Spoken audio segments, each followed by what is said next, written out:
Moved to America at the age of about 12 back in 1979. I lived the early stages of the civil war of Beirut, Lebanon. So from 1979 to about the mid-'80s, late '80s, life was very, very challenging. I was angry at God. I was angry at life. I couldn't understand, from the Civil War and being exposed to dead bodies and abuse and suffering and being in shelters to coming to America thinking finally, I remember watching Steve Austin on TV, the $6 Million Man, and these big, high-risers and thinking, America is the place. We come here and it wasn't anything like that, not at that point anyway. And so Dad leaving us, and he was very physically abusive to us.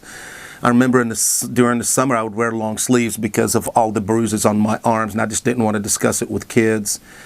So I got into drugs. I hated God. I was bullying kids. I did heavy drugs. I dropped out of school a couple of times, eventually graduated, and got into the health club business. This is the journey, kind of the second part of the journey. Got into the health club business because I was an obese kid. Used to swim with my t-shirt on, hated my body. So you can imagine, terrible childhood, no dad, having to work from the time I was 12, 13 years old, under the table. So because I wasn't legally allowed to work, people would pay us cash to help mom. Me and my brothers helped mom pay the bills.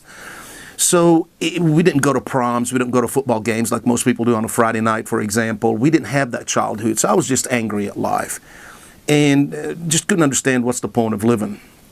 Got into the health club business and the drugs got worse. It was now I'm an adult, I'm a young adult, and it was then womenizing, married women, single women. I was just going crazy, But so what I was living for, I realized later on in life, is I was living for those daily endorphins, because the things that you do in the sinful world, like drugs and sex and all those things, gives us that high, gives us that instant gratification, but it's only for 30 minutes or it's only for 2 hours. It's not lasting. And there was a preacher that kept coming to my church, to my gym. And we would sit down and talk, and I felt very open to him. So I would share with him my struggles and my frustration. And he would always end each conversation with, open the Bible and read one paragraph. And I would always follow up with the same question. Where? What part of the Bible? Open the Bible. And he would leave. I'd be like, man, this dude is crazy, man. I don't know what, Bible is this thick. It's confusing, especially if I get caught up in Genesis. I can really fall asleep then. One day I was at rock bottom, suicidal. I thought, I'm going to open the Bible. I opened it up to Matthew, where Jesus, the night before he was put on the cross. The part that got me in this part, I can't remember which part of Matthew. I know it's toward the end of Matthew. And when he said, let your will be done, not mine. So even though I'm sure he questioned him, it's like, come on, why? What did I do? Did I not follow your commandments? Did I not walk on water? Did I not save? Did I not do? Did I not do? And yet at the end to go, you know what, Dad? Let's do it. I love you. And man, it was like something hit me with a 2x4. Here I am feeling sorry for myself. My dad was this and that. The Civil War.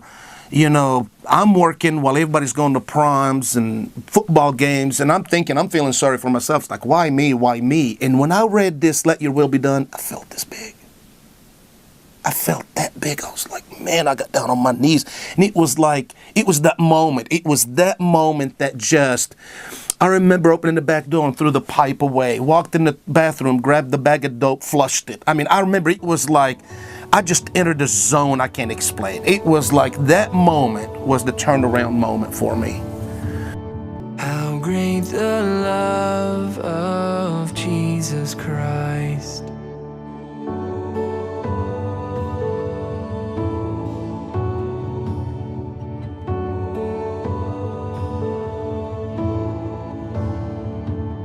Upon the cross of Calvary, the blood was shed that pardons me.